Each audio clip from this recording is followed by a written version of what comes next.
Hello everyone, welcome back to G10 classes. This is Saida Khaldanuri and today we are going to start the new chapter from class 11th and the name of the chapter is already written here, Anatomy and Flowering Plants.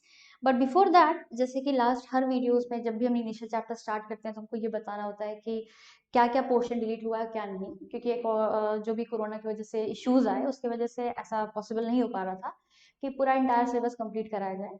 तो majority of the board से इस chapter से भी बहुत सारे parts हटाए गए हैं। तो इसमें जो प्राइमरली हटाया गया है, यहाँ पास आपका जो सेकेंडरी ग्रोथ होता है उसके जितने भी पोर्शंस हैं वो पूरा कंप्लीटली हटा दिया गया है आपके सिलेबस से। उसके साथ साथ जो हम मोनोकॉट और डाइकॉट में जो टिश्यू सिस्टम पढ़ते हैं, अलग अलग टिश्यू सिस्टम पढ़ते हैं, अभी शायद आपने बुक नहीं देखी होगी, अगर आप देखोगे तो आपको वहां दिखेगा ग्राउंड टिश्यू सिस्टम है, एपिडर्मल टिश्यू सिस्टम है। तो ये जो टिश्यू सिस्टम्स हैं इनको भी आपको एलिमिनेट करना है। तो for this year this session ये चीजें आपको नहीं पढ़नी है क्योंकि टाइम बहुत कम है। सो हम चाह के भी आपको नहीं पढ़ा सकते क्योंकि हमारा एम क्लियरली यही है कि विद इन टाइम हम आपका पूरा सिलेबस कंप्लीट करा दें। तो इन चीजों को हम नहीं पढ़ेंगे। बट हाँ, एक चीज और है जो ऑलरेडी सिलेबस से हटा दी गई है और वो है टिश्यू के टाइप्स एंड उनका स्ट्रक्चर वगैरह। लेकिन उसको हम इस वीडियो में करेंगे क्योंकि देखो वो क्या है, इनिशियल स्टार्ट है इस चैप्टर का। अगर आपको ये क्लियर नहीं हो पाएगा कि मेरिस्मेटिक टिश्यूज हैं क्या, उनके सेल्स कैसे हैं, उनके कैरेक्टर्स कैसे हैं, वो क्या काम करते हैं, तो then you won't be able to understand कि जो भी टिश्यू सिस्टम्स थे डाइकॉट में मोनोकॉट में वो कैसे अरेंज हुए होंगे या उनका क्या काम रहा होगा या क्या डिफरेंस रहा होगा इन दोनों डाइकॉट एंड मोनोकॉट फैमिलीज में। तो इन चीजों को बिल्डअप करने के लिए इट्स वेरी नेसेसरी कि हम इन चीजों को जरूर से देख लें। तो हम स्लाइटली उन चीजों को जरूर देखेंगे। तो एनाटॉमी आपको जब मैं मॉर्फोलॉजी मैंने पढ़ाया था, मैंने इनिशियली आपको तभी बताया था कि मॉर्फोलॉजी मतलब क्या होता है। इनिशियली जब आप किसी चीज को ऊपर से देख रहे हो, फॉर एग्जांपल अगर आप मेरी मॉर्फोलॉजी की बात करो तो आप बोलोगे कि मेरे आंखों मतलब मेरे बॉडी पे आपको टू आईज दिख रही हैं, आंखों का कलर ब्लैक दिख रहा है, नोज है, लिप्स हैं, टीथ है, मतलब जो भी चीजें ऊपर से आपको दिख रही है, एक्सप्रेस हो रही है, उन्हें मॉर्फोलॉजी बोलते हैं। इस चीज को जब हम लोगों ने प्लांट्स में आके पढ़ा था तो हम प्लांट्स में मॉर्फोलॉजी को कैसे पढ़ते हैं कि लीफ का साइज कैसा है, लीफ का शेप कैसा है, लीफ उसका अरेंजमेंट कैसा है, फाइलोटैक्सी जिसे हम बोलते थे, विनेशन जिसे बोलते थे, या फ्रूट का देखा था हमने या स्टेम का देखा था। तो ये जो सारी चीजें हैं इन चीजों को हमें बेसिकली देखना रहता था। अब जब हम एनाटॉमी पे आएंगे तो हमको अभी भी पढ़ना वही है, हमें अभी भी लीफ को ही डिस्कस करना है। Still we have to discuss about stem, यही सब चीजें हमें यहाँ भी डिस्कस करनी है, लीफ स्टेम एंड रूट्स को। बट अब हम उनको पेरिफेरली देखेंगे नहीं, ऐसा नहीं कि हमने रूट्स देखी यहाँ पास इस तरह से ब्रांचेस निकली हुई है, ये चीजें हम नहीं देखेंगे। अब हम देखेंगे कि ये जो रूट है भाई, अगर इसका हम सेक्शन काटेंगे तो ये कैसा दिखेगा। अब सेक्शन क्या होता है, ऐसा नहीं है कि आप नहीं जानते हो, बट फिर भी सेक्शन मतलब होता है, फॉर एग्जाम्पल ये मान लो आपकी कोई स्टेम है, इसको आप लो, आप एक शार्प ब्लेड ले सकते हो, रेजर ले सकते हो और इसका जितना थिन सेक्शन काटो, जितना थिन सेक्शन काट सकते हो उसको काटो। सेक्शन मतलब इसको टुकड़ों में आप काट रहे हो। अब इनिशियली आप ऐसे काटोगे तो बहुत मोटा हो जाता है, बट उसको जब आप ब्लेड से परफॉर्म करते हो तो बहुत पतला काटना होता है, बहुत ही अच्छा स्ट्रक्चर बनाना होता है उसमें। ये चीजें मैं इसलिए बता रही हूँ क्योंकि बैड लक था आपके लिए कि आप शायद प्रैक्टिकल्स नहीं कर पाए, बट आपको एटलीस्ट इतना पता होना चाहिए। तो ब्लेड लेना है आपको और उसको ऐसे कट करके देखना है। तो अभी समझ लो हम लोगों ने ऊपर से इस रूट को देखा, सिस्टम को देखा। अब हम उसका सेक्शन काटेंगे और अंदर की तरफ देखेंगे कि भाई इसमें सेल कैसे अरेंज्ड है। तो इन चीजों को हम पढ़ेंगे इस चैप्टर में, and this chapter is known as anatomy in flowering plants. तो सबसे पहले स्टार्ट करते हैं टिश्यू से। अगर आपने मेरी पहली वीडियोस देखी होगी, प्रियोर वीडियोस जो भी थी, दो तीन चैप्टर्स में उस चीज का जिक्र हुआ था कि कैसे लाइफ आगे फॉरवर्ड करती है या कैसे स्ट्रक्चरल ऑर्गेनाइजेशन होता है ऑर्गेनिजम्स में, वहां मैंने बताया था। बट स्टिल ये चैप्टर है तो मैं यहाँ स्टार्ट कर रही हूँ। बट वहां मैंने काफी अच्छे से बताया था, तो इन केस आपको क्लियर नहीं है इसके बारे में तो आप वो वीडियो विजिट कर सकते हो। तो यहाँ बस आपको क्या करना है, देखो हमें पता है कि कितने भी लिविंग ऑर्गेनिजम्स हो, चाहे वो प्लांट हो चाहे वो एनिमल हो, वो सेल से बने होते हैं। अगर यूनिसेलुलर है तो एक ही सेल से होंगे, और मल्टी सेलुलर है तो उनमें ढेर सारी सेल्स होंगे। और प्लांट जो है हमारा वो मल्टी सेलुलर की कैटेगरी में ही आता है और टिश्यू ग्रेड में ही आता है, ये हम लोगों ने पढ़ा था बायोलॉजिकल क्लासिफिकेशन में। तो यहाँ आपको क्लियरली पता है कि यहाँ सेल से अपग्रेड हुआ होगा, क्या बना होगा, टिश्यू बना होगा। तो जब टिश्यू ग्रेड ये हुआ तो टिश्यूज, क्वेश्चन उठता है दैट व्हाट आर टिश्यूज। देखो टिश्यूज क्या होते हैं, tissues are structural organization of cells and the cells are derived from the same source they have the same source of origin, and जो सेल्स होती हैं जो एक पर्टिकुलर टिश्यू को बनाती हैं वो स्ट्रक्चरली एंड फंक्शनली सिमिलर होती हैं। अगर नहीं समझ में आया तो इसका एक छोटा सा एग्जांपल लेते हैं, और ये कोई ऑथेंटिक एग्जांपल नहीं है, सिर्फ फालतू का एक एग्जांपल है। मतलब ये मैं स्ट्रक्चर की बेसिस आपको मैं बताना चाह रही हूँ। जैसे मान लो सेल का कोई भी स्ट्रक्चर हो सकता है। ये मान लो इस तरह की सेल है, ऐसी थोड़ी सी ओवल, इस टाइप की सेल है। तो आप देखोगे कि ये सारी सेल्स क्या है, ओवल है, और इस तरह की कोई सेल है। तो आपको क्लियरली दिख रहा है कि यहाँ पास क्या है, ये जो सेल्स हैं ये स्ट्रक्चरली डिफरेंट हैं, एंड ये जो सेल्स हैं वो भी स्ट्रक्चरली डिफरेंट हैं। तो इनको कैसे आप कॉमन करोगे, इनको कैसे आप एक करोगे? तो यहाँ पास क्या होता है, जो स्ट्रक्चरली सिमिलर होती हैं वो एक ग्रुप बना लेंगी। मान लो इस तरह से इन्होंने अपने आप को अरेंज कर लिया। अरेंजमेंट कैसा भी हो सकता है उसको हमें आगे कंटिन्यू करके देखना है। और ये भी अपने आप को एक ग्रुप बना के इकट्ठे कर लेंगी इस तरह से। तो ये आपका एक ग्रुप ऑफ सेल्स हो गया, और इसमें जो सेल्स हैं उनका स्ट्रक्चर सिमिलर है, और हमने बोला कि ये दोनों सेम ओरिजिन से ही निकल कर आई हैं, और ये तीनों सेम ओरिजिन से निकल कर आई हैं। तो यहाँ इनका जो स्ट्रक्चरल ऑर्गेनाइजेशन है वो भी सेम है, और इनका फंक्शन भी सेम है। सो ये कॉन्स्टिट्यूट करके एक स्ट्रक्चर बनाएंगे, और उसी स्ट्रक्चर को हम क्या बोलते हैं, टिश्यूज बोलते हैं। तो टिश्यूज कुछ और नहीं है बल्कि क्या है, ग्रुप ऑफ सेल्स है that have been originated from the same origin, and they are similar in their structure and function as well in most of the cases. ठीक है, क्योंकि अभी जब हम लोग स्टडी करेंगे तो हम लोग ये देखेंगे कि ऐसे, मतलब अभी हम लोग पढ़ना है ना, परमानेंट टिश्यूज पढ़ना है, सिंपल पढ़ना है, कॉम्प्लेक्स पढ़ना है। तो वहां जब हम लोग कॉम्प्लेक्स पढ़ेंगे तो देखेंगे कि एक ही तरह के टिश्यूज में दो तीन तरह के सेल्स मिल जाती हैं। तो वो डिवीजन है, उसको हम लोग लेकिन समझ लेंगे, वहां पास हमारी ये डेफिनेशन फेल नहीं हो रही है, बस थोड़ा सा एक आध पॉइंट हमको वहां देखना होगा। तो ये टिश्यू तो आपको समझ में आ गया कि टिश्यू क्या होता है। अब जब आप प्लांट की बात करोगे तो यहाँ पास आपके दो टिश्यू हो जाते हैं। एक आपका होता है मेरिस्टेमेटिक टिश्यूज, एंड एक आपका होता है परमानेंट टिश्यू। अच्छा, परमानेंट टिश्यू का तो आप नाम देखते ही समझ गए, परमानेंट है, कोई चीज है जो परमानेंट हो गई है। परमानेंट कहने का क्या सेंस है, बस 2 मिनट में आपको समझ में आने वाला है। मेरिस्मेटिक ऐसा नहीं है कि नया वर्ड है, आपने 9th में भी पढ़ा था, 10th में भी पढ़ा था। मेरिस्मेटिक क्या होती है, ऐसे सेल्स, ऐसे रीजन जहां पास जो सेल्स होती हैं वो लगातार डिवाइड करती हैं, उन्हीं को हम क्या बोलते हैं, मेरिस्मेटिक बोलते हैं। तो मेरिस्मेटिक टिश्यूज वो टिश्यूज होते हैं जहां जो उनकी सेल्स होती हैं they have the ability to divide, और उस वो लगातार प्लांट की हाइट वगैरह को इंक्रीज कराते हैं।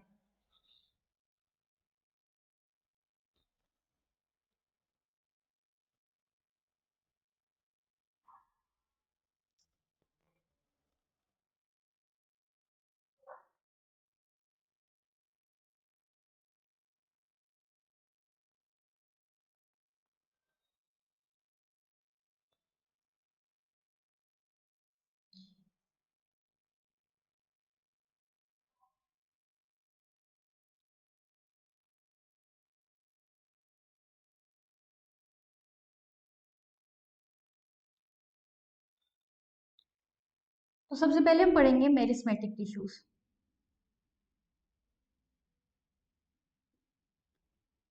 मेरिस्मेटिक टिश्यूज वो टिश्यूज हैं जिनकी जो सेल्स हैं they still have the ability to divide, मतलब उनमें अभी भी डिवीजन होने वाला है। और अभी अपना थोड़ा सा लॉजिक लगाओ, अगर ये मान लो स्टेम है या लीफ है या कुछ भी, कोई भी एक प्लांट स्ट्रक्चर है, यहाँ की जो सेल्स है वो लगातार डिवाइड करेंगे, तो अल्टीमेटली क्या होगा, या तो लेंथ बढ़ेगी या गर्थ बढ़ेगी। तो यहाँ जो मेरिस्मेटिक टिश्यूज होते हैं इनका काम ही यही है कि वो प्लांट की हाइट को, गर्थ को बढ़ाने में रोल प्ले करते हैं। तो यहाँ जो सेल्स हैं they still have the ability of cellular division.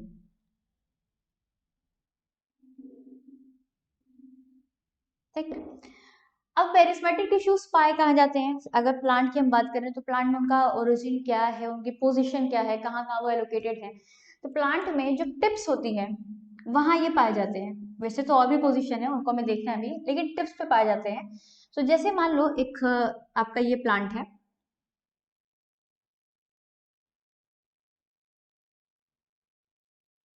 आपको पता है कि इसमें आपका कुछ पार्ट ग्राउंड सिस्टम होता है और कुछ अब ग्राउंड ओवर द ग्राउंड है, एरियल है। तो मान लो ये आपका शूट सिस्टम है और नीचे का ये आपका रूट सिस्टम है। अब हमारा टॉपिक यहाँ ये नहीं है कि रूट कैसी है, बस आपको ऐसे देख लेना है, ये रूट हो गया, ये शूट हो गया। तो यहाँ जो ये शूट की टिप है, दिस पॉइंट, ये टिप, एंड जो रूट्स का टिप होगा, जैसे कि मान लो ये है, ये है, ये है, ये है, या अगर हम इसको हटाकर, क्योंकि इसमें बड़ा कंफ्यूजन आपको हो जाएगा, आप इसको ऐसे देख लो, ये मान लो रूट की टिप है, ठीक। तो ये जो टिप रीजन होते हैं, जो एपिकल रीजन होते हैं, जो एपेक्स होता है, जैसे आपका ये शूट एपेक्स है, ये आपका रूट एपेक्स है, तो इन एपेक्स रीजन में आपको मेरिस्मेटिक टिश्यूज मिलते हैं, या ये बोलो मेरिस्मेटिक सेल्स मिलती हैं। मेरिस्मेटिक टिश्यूज में जो भी सेल्स होंगे उनको मेरिस्मेटिक सेल बोलते हैं। तो यहाँ की जो आपकी सेल्स हैं, जैसे यहाँ की सेल है, यहाँ की सेल है, तो दे still have the ability of division. तो अल्टीमेटली रिजल्ट क्या निकलता है कि यहाँ से हमारा प्लांट लगातार ग्रो करता है, और यहाँ भी हमारे प्लांट में लगातार ग्रोथ होती रहती है। इसीलिए अगर आपने हमारा जो वेरी फर्स्ट चैप्टर था लिविंग वर्ल्ड, वहां देखा होगा, तो वहां हम लोग ने एक चीज पढ़ी थी कि प्लांट और एनिमल्स में प्लांट की जो ग्रोथ होती है वो इनडिटर्मिनेट होती है, जबकि एनिमल्स की डिटर्मिनेंट होती है। उसका मतलब क्या था कि जो एनिमल्स होते हैं वो एक टाइम के बाद उनकी जो लेंथ है या गर्थ है वो रुकती है, बट प्लांट्स की नहीं रुकती है। उसका मतलब जब तक वो प्लांट एग्जिस्टिंग है, लिविंग है, उसमें साइटोप्लाज्मा मौजूद है, स्टिल उसमें जो सेल्स होती हैं they have the ability of division, and cell का अगर डिवीजन होगा तो अल्टीमेटली आपके लेंथ बढ़ेगी, ठीक। तो मेरिस्मेटिक टिश्यूज, ऐसे मेरिस्मेटिक टिश्यूज जो apex of root and apex of shoot पे मौजूद होते हैं, उन्हें हम बोलते हैं apical meristematic tissues. Apical meristematic tissues, apical word का मतलब क्या होता है, एपेक्स पे, तो ऐसे टिश्यूज जो एपेक्स में मौजूद है हम बोल देंगे एपिकल मेरिस्टेम टिश्यूज, ठीक है। कुछ और होते हैं, हाँ होते हैं ना। देखो कभी कभी क्या होता है, कुछ मैच्योर टिश्यूज हैं, मान लो ये आपका एक मैच्योर टिश्यू है और ये आपका दूसरा मैच्योर टिश्यू है, इनके स्पेसेस के बीच में, इनके जो इंटर टिश्यू लेवल का स्पेस है, उस स्पेस के बीच में भी यहाँ मेरिस्मेटिक रीजन मौजूद हो सकता है, और इस तरह के मेरिस्मेटिक को हम इंटर कैलरी, कैलोरी मतलब क्या होता है कि जब दो चीज के बीच का स्पेस जो है उसको हम बोलते हैं। तो यहाँ पर जो टर्म आएगा उसे हम बोल देंगे इंटर कैलोरी मेरिस्मेटिक टिश्यू, ठीक। ये हो गया आपका मेरिस्मेटिक टिश्यू, एपिकल हो गया। एक और होता है एक्सिलरी। एक्सिलरी क्या होता है, देखो जब शूट्स में इसको मैं थोड़ा सा इरेज कर देती हूँ वरना काफी कुछ,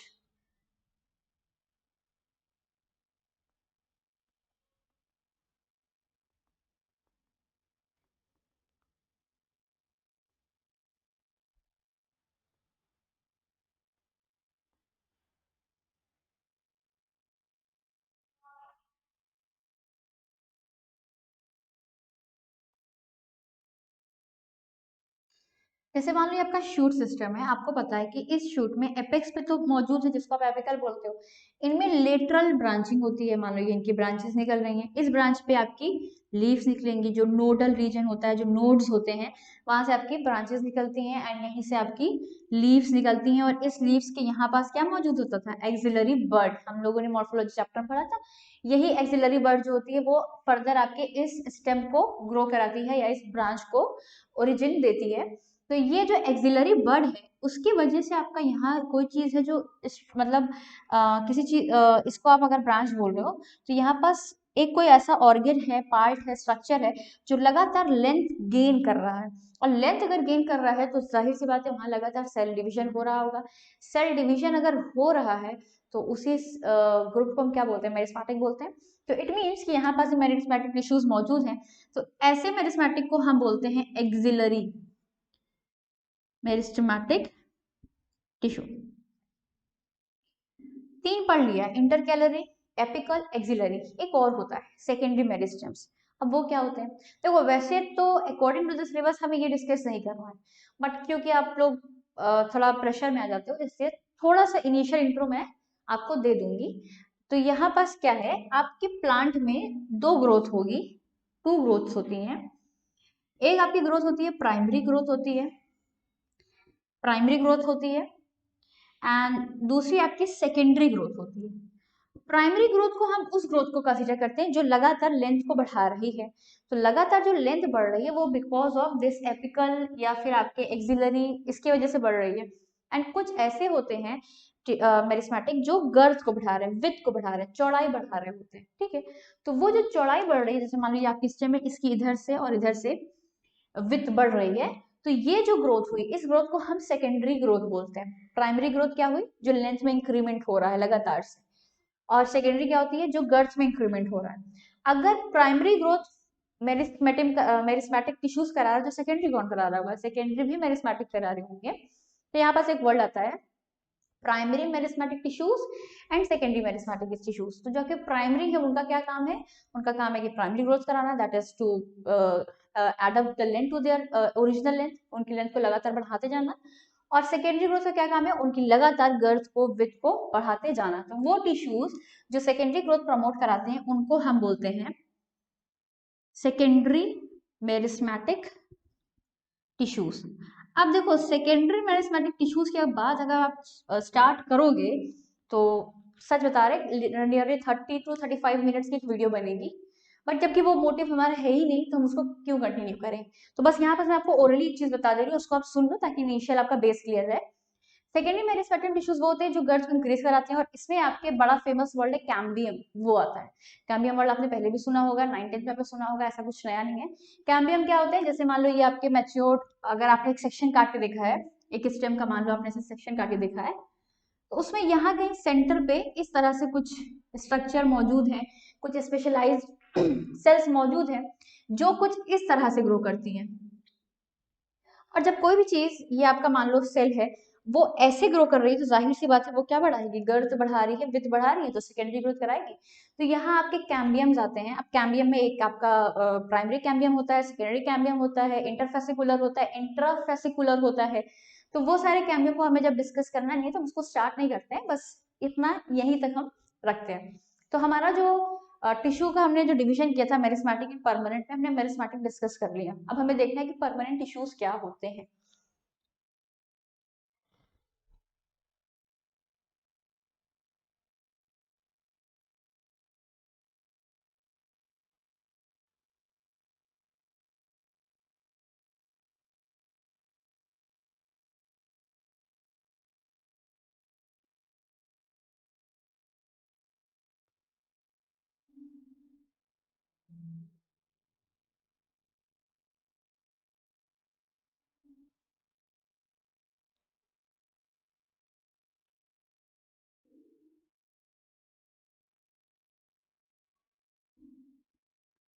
परमानेंट टिश्यूज, परमानेंट मतलब कोई चीज परमानेंट हो गई, उसका मतलब क्या हुआ, जो सेल्स हैं now they are completely deprived of the ability of cellular division. अब उनमें सेल डिवीजन नहीं हो सकता।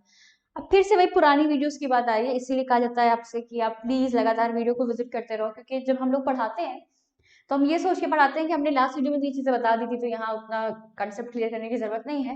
तो इसलिए अगर आपने नहीं देखा तो आप प्लीज देख लेना, स्पेशली जो चैप्टर 1 था उसको जरूर देखना, क्योंकि ये चीजें वहीं से थोड़ी बहुत रिलेटेड हो रही हैं। तो वहां हम लोग ने ये पढ़ा था कि जो सेल्स होते हैं वो डिवाइड भी कर सकते हैं, एंड जब सेल लगातार डिवाइड करते हैं तो उनमें का ग्रुप या नंबर ऑफ सेल्स क्या होते हैं, बढ़ते चले जाते हैं, नंबर इंक्रीजेस। और सेल्स क्या करते हैं, डिवाइड भी कर डिफ्रेंशिएट भी करते हैं।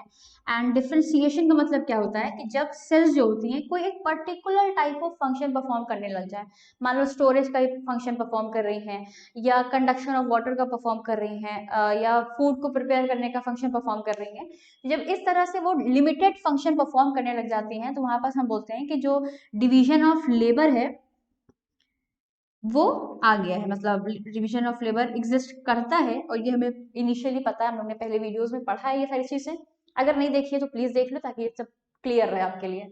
तो जब भी सेल डिवाइड करती है तो सेल का नंबर बढ़ता जाता है, लेकिन जब प्लांट इतना कॉम्प्लेक्स है तो उसमें अलग अलग ग्रुप्स हैं, उनको अलग अलग फंक्शन परफॉर्म करना है, तो जाहिर सी है वहाँ क्या होना है, सेलुलर डिफरेंशिएशन होना है। ठीक है। तो नेचुरली ये मतलब बहुत कॉम्प्लेक्स प्रोसेस तो है, बट वो हमें नहीं देखना है कि कैसे डिफ्रेंसिएशन स्टार्ट हो जाता है, ये सब नहीं देखना है। बस हमको ये पता है कि सेल लगातार डिवाइड कर रही है तो मेरिस्मेटिक कहला जाएंगे, और जैसे ही उनके अंदर एबिलिटी ऑफ डिवीजन खत्म हुई एंड वो डिफ्रेंशिएट कर गए और एक पर्टिकुलर फंक्शन परफॉर्म करने लग गए, तो वो बन जाएंगे आपके परमानेंट टिश्यूज। ठीक। जब आप परमानेंट पढ़ोगे तो यहाँ आपके दो आते हैं, एक होते हैं सिंपल, एक होते हैं complex. Simple permanent tissues and एक आपके होते हैं कॉम्प्लेक्स। सिंपल कोई चीज जब बहुत सिंपल सी है, ज्यादा उसमें फ्यूजन बहुत सारी चीजों का नहीं है, तो सिंपल परमानेंट टिश्यूज वो होते हैं जो सेम टाइप ऑफ सेल से बने हुए होते हैं। एंड कॉम्प्लेक्स परमानेंट टिश्यूज वो होते हैं जिनमें more than one type of cells मौजूद होती है। तो जब सिंपल आप पढ़ोगे तो सिंपल में आपके तीन आएंगे, बहुत फेमस हैं, पैरेंकाइमा, कोलेनकाइमा एंड स्क्लेरेंकाइमा। तीनों ही नया नहीं है, आपने पहले भी 9th 10th में देखा होगा, बट उसको हम यहाँ डिस्कस फिर से करें। एंड फॉर दिस वीडियो हम सिंपल परमानेंट टिश्यूज तक ही डिस्कशन अपना रखेंगे, नहीं अदरवाइज आपकी वीडियो क्या हो जाएगी, काफी लंबी हो जाएगी और आपको दिक्कत होगी उसे देखने में। तो सिंपल में हमारा जो पहला है वो है पैरेंकाइमा।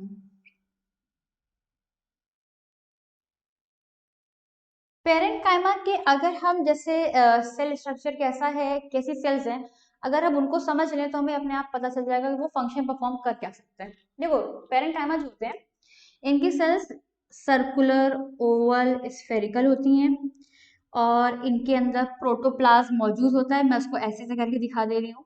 मान लो इन सब में प्रोटोप्लाज्म मौजूद है और इनकी जो सेल वॉल होती है, क्योंकि प्लांट है तो सेल्स में सेल वॉल प्रेजेंट होगी, इनकी जो सेल वॉल है वो बहुत ज्यादा थिक नहीं होती है। तो पहला क्या है, ओवल, स्फेरिकल, सर्कुलर इस शेप की होंगी। दूसरा, इनमें प्रोटोप्लाज्म मौजूद होगा, ठीक। उसके बाद इनमें क्या है आपका ग्रीन पिगमेंट वगैरह भी मौजूद हो सकता है, उसको भी आगे हम देखेंगे। और इनका जो सेल वॉल है वो कैसा है, थिन है, सेलुलोज से ही बना होगा और थिन होगी, ज्यादा मोटी नहीं होगी। प्लस इनमें इंटर सेलुलर स्पेस होता है। अब inter cellular space, intra cellular space, ये सारी चीजें हम लोगों ने पहले वीडियोस में देख ली है। दो सेल्स के बीच का जो स्पेस ऐसे होगा उन्हें हम क्या बोलते हैं, इंटर सेलुलर स्पेसेस बोलते हैं। तो मान लीजिए आपका पैरेंकाइमा टिश्यू मैंने बनाया है, ऐसा एक बॉक्स बना लो ताकि लिमिट कर जाए।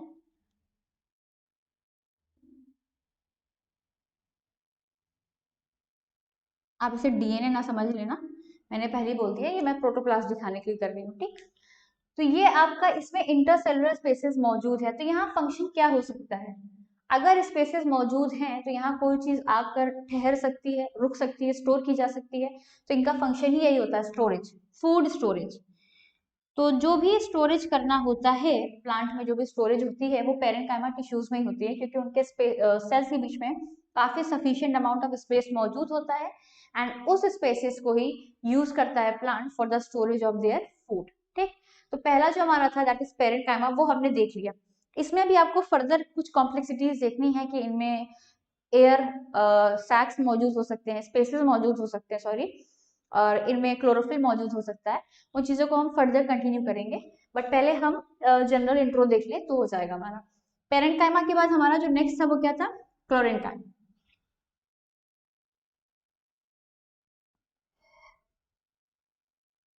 देखो एक चीज याद रखना, पेरेंकाइमा है, समझ लो अगर ये फर्स्ट लेवल का टिश्यू है तो इसमें फिर थोड़ी सी कॉम्प्लेक्सिटी आएगी और वो दूसरे लेवल का बना लेगा और उसे हम बोलेंगे कोलेनकाइमा। फिर फर्दर इसमें और थोड़ी कॉम्प्लेक्सिटी आएगी और हम तीसरे टाइप का बना लेंगे और उसे हम क्या बोलेंगे, स्क्लेरेन काइमा। मतलब अब ये आप ना रिलेट कर लेना कि ये यही से ही ओरिजिन करके आया होगा। मेरा यहाँ कहने का मतलब ये है कि इनका जो लेवल ऑफ अपग्रेडेशन है वो कुछ इस तरह से होता है। ये बहुत सिंपल, बहुत बेसिक टाइप के होते हैं, इनमें थोड़ी सी कॉम्प्लेक्सिटी बढ़ जाती है और इनमें थोड़ी और बढ़ जाती है। तो पहला हमने पेरेंकाइमा तो देख लिया, अब हम देखेंगे स्क्लेरेन, सॉरी, कोलेनकाइमा।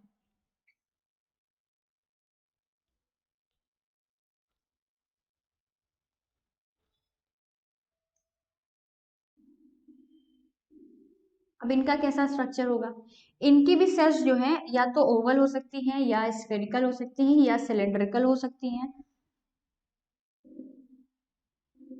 ये भी लिविंग सेल से ही बना होता है, अगर प्रोटोप्लाज्मा है तो इसका मतलब कि सेल कैसी है, लिविंग है। तो इनमें भी लिविंग सेल्स मौजूद है, प्रोटोप्लाज्मा प्रेजेंट है। बट अगर कंपेयर किया जाए तो आपके पेरेंकाइमा में प्रोटोप्लाज्म ज्यादा मौजूद होता है, इसमें कम रहता है। और इनकी जो सेल वॉल होती है वो थिक होती है,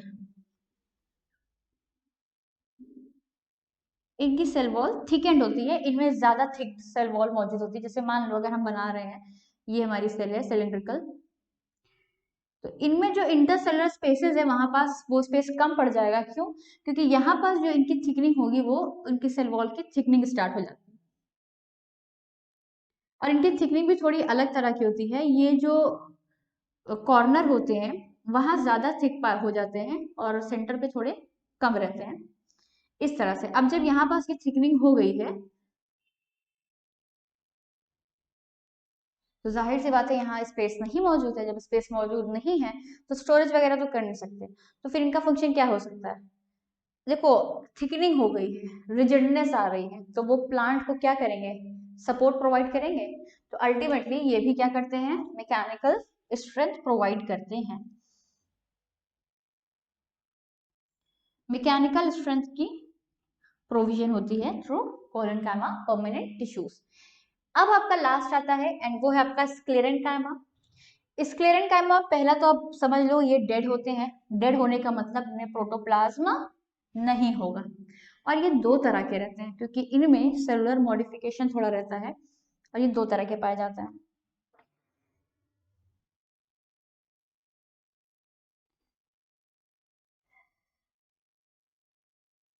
और इनकी जो हम लोग ने अभी कॉलन कामा का पढ़ा था कि सेल वॉल थिक होती है, तो वो जो सेल वॉल थिकनिंग है वो बिकॉज ऑफ सेल्यूलोज, हेमीसेल्यूलोज और पेक्टिन का भी स्टोरेज हो सकता है, ऐसा हो सकता है।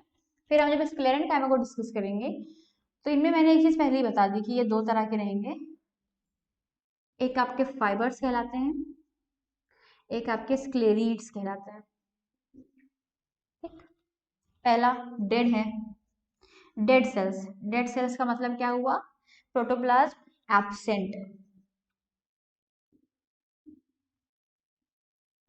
प्रोटोप्लाज्म अगर एब्सेंट है उसके साथ साथ इनमें सेल वॉल भी कैसी रहेगी? थिक रहेगी। इनमें भी बहुत सारा वो हेमीसेल्यूलोज पेक्टिन का लेयरिंग रहेगा, तो सेल वॉल कैसी रहेगी? काफी थिक रहेगी, हार्ड रहेगी। उसके बाद ये जो आपका सेल वॉल थिकनिंग है उसमें पिट्स मौजूद होती हैं। पिट्स क्या होते हैं? पिट्स वर्ड का मतलब क्या होता है? लिटरेचर मीनिंग क्या है इसके? गड्ढे। तो इनमें ऐसा ही कुछ मौजूद होता है। अब स्क्लेरेट और फाइबर में फर्क क्या है? कैरेक्टर तो इनका भी यही यही है, स्ट्रक्चरल डिफरेंस है। फाइबर्स जो होते हैं वो थोड़ा टेपरिंग होते हैं, कुछ इस तरह से होते हैं, ऐसे फाइबर स्ट्रक्चर में। एंड स्क्लेरिड्स जो होते हैं वो थोड़ा सा सर्कुलर ओवल इस तरह का कुछ शेप रहता है इनका। पिट्स इनमें भी रहेंगे। मान लो हमने बोला कि सेल वॉल क्या है? थिक हो जाएगी, तो ये इनकी सेल वॉल हमने थिक कर दी। अब बीच बीच में क्या रहेंगे? पिट्स मौजूद रहेंगे, कुछ इस तरह से। बाकी तो भाई इसमें प्रोटोप्लाज्मा वगैरह है ही नहीं, तो उसको हम नहीं ड्रॉ कर रहे हैं। स्क्लेरेट्स की बात करेंगे तो इनमें भी क्या है? बहुत थिक सेल वॉल मौजूद है। तो मान लो ये इतना थिक सेल वॉल मौजूद है और इनमें भी क्या है? पिट्स मौजूद है। इस तरह से पिट्स इनमें भी मौजूद है। तो कुल मिला के बात इतनी है कि इनका जो ल्यूमेन होता है बहुत थोड़ा सा होता है। ल्यूमेन मतलब समझते हो ना? मतलब जो कैविटी बन रही है उसमें जो स्पेस है वो बहुत कम है, तो उनका ल्यूमेन बहुत छोटा सा होता है, बहुत कंसाइज होता है। तो इस तरह से कुछ आप स्क्लेरेट्स को भी ड्रॉ कर सकते हो। आई नो कि बहुत अच्छा डायग्राम नहीं है, इससे बेटर डायग्राम आपके बुक्स में अवेलेबल है, आप देख सकते हो। ये बस आपको समझाने के लिए है कि पिट्स होता क्या है। तो ये जो गैपिंग है, जो स्पेसेस मौजूद हैं, उन्हें को हम पिट्स बोलते हैं। तो स्क्लेरेंट काइमा का हमने फीचर तो देख लिया, अब फंक्शन क्या हो सकता है इसका? अगर ये हार्ड है, इसमें सेल वॉल काफी थिक है एज कम्पेयर टू कोलन काइमा, बहुत थिक सेल वॉल इसकी है, तो इसका भी काम वही कुछ होगा, मैकेनिकल स्ट्रेंथ प्रोवाइड करना। यस, तो ये भी क्या काम करती है? मैकेनिकल स्ट्रेंथ ही प्रोवाइड करती है। अच्छा, पेरेंट काइमा जो है वो मैकेनिकल स्ट्रेंथ नहीं कर रही थी, वो स्टोरेज कर रही थी। तो उसकी प्रेजेंस कहाँ कहाँ हो सकती है? ये जो आपके लीव्स हैं उनमें हो सकता है, आपके फ्रूट्स में भी हो सकता है। फ्रूट्स में जो हम खा रहे हैं, सॉफ्ट फ्लेश जो खा रहे हैं, वहीं पास तो फूड स्टोर हुआ होगा। स्टेम्स में हो सकता है। कोलन कैमा क्या है? मैकेनिकल स्ट्रेंथ प्रोवाइड कर रहा है। तो जो आपके स्टेम्स वगैरह हैं, जो इस तरह से आपकी लीफ फ्लैटर करती है एयर में, फ्लापर करती है सॉरी, एयर में, तो वो सब क्या है? उसको एक मैकेनिकल स्ट्रेंथ मिली हुई है जिसकी वजह से वो विंड के प्रेशर से टूट नहीं रहा है। तो वो मैकेनिकल स्ट्रेंथ किससे मिली होगी? कोलन कैमा से मिली होगी। और स्क्लेरन कैमा भी क्या कर रहा है? मैकेनिकल स्ट्रेंथ प्रोवाइड कर रहा है। तो जो हमारी जो वुड होती है, ट्रंक रीजन, वो बहुत हार्ड हो जाता है। क्यों हार्ड हो जाता है? क्योंकि वहां पर स्क्लेरन कैमा मौजूद होता है। उसी तरह से जो नट शेल्स होते हैं, जैसे वॉलनट है उसके जो शेल्स हैं वो बहुत हार्ड होते हैं। तो वो हार्ड होते हैं because of the presence of sclerenchyma. बहुत सारे फ्रूट्स ऐसे होते हैं जिनका पल्प बहुत हार्ड होता है, जैसे गुआवा है। तो बहुत हार्ड है वो भी। तो वो उसमें जो वो हार्डनेस है वो क्यों है, because of the presence of sclera and कायमा। सो फिलहाल इस वीडियो को हम यहीं रोकते हैं। हमारा ये जो पार्ट 1 है फ्रॉम चैप्टर 6 वो कंप्लीट हो गया है। आई होप आपको ये वीडियो अच्छी लगी होगी। आप लगातार हमारे साथ बने रहें क्योंकि नेक्स्ट वीडियो भी जल्दी आने वाली है और हम जल्दी से इस चैप्टर को भी कंप्लीट करेंगे, बिकॉज टाइम का प्रेशर अब धीरे धीरे बढ़ रहा है। तो हम बहुत ज़्यादा प्रेशर नहीं लेंगे, इसलिए हम लगातार वीडियो बनाते जाएंगे और आपको बस क्या करना है, लगातार से वीडियोस को देखते जाना है। और अगर अच्छी लगी तो प्लीज़ हमें सपोर्ट करें, इस वीडियो को लाइक भी कर दें और शेयर भी करो तो बहुत अच्छी बात है। So thank you for this video.